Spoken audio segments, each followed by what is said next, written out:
Europe 1, 6h34. Au même moment, Emmanuel Macron aborde un tout autre sujet, l'inscription de l'interruption volontaire de grossesse dans la Constitution. Le président a annoncé hier qu'un projet de loi constitutionnelle serait envoyé au Conseil d'État cette semaine et présenté en Conseil des ministres d'ici la fin de l'année.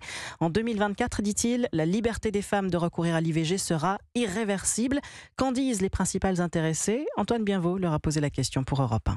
La liberté d'avorter dans la Constitution, cela fait des années que Solène la réclame. Alors forcément, l'annonce d'Emmanuel Macron sonnait hier pour elle comme une victoire. C'est important pour être sûr que c'est un droit qui soit inscrit et que comme ça, on n'ait plus à se battre encore et qu'on soit toutes libres de disposer de notre corps. Une décision rassurante aussi pour Emma, inquiète de la montée de certains courants anti-IVG dans la société, notamment à l'étranger. Vis-à-vis de ce qui se passe dans le monde actuel aux États-Unis, c'est un bel exemple pour montrer qu'on a besoin de s'assurer l'avenir des femmes vis-à-vis de ce choix d'avortement. Sanctuariser ce droit pour qu'il devienne intouchable, Alice salue elle aussi l'initiative. Seul bémol, le terme liberté d'avortement prononcé par Emmanuel Macron qui ne la convainc pas totalement. C'est plus important d'inscrire le mot droit. Je pense qu'on peut plus facilement tordre cette loi si on parle de liberté d'avortement plutôt que si on parle d'un droit que l'État va devoir du coup garantir. Comme elle, 9 Français sur 10 sont favorables à l'introduction de la liberté d'avortement dans la Constitution, selon un sondage de novembre 2022. Antoine Bienvaux est du côté des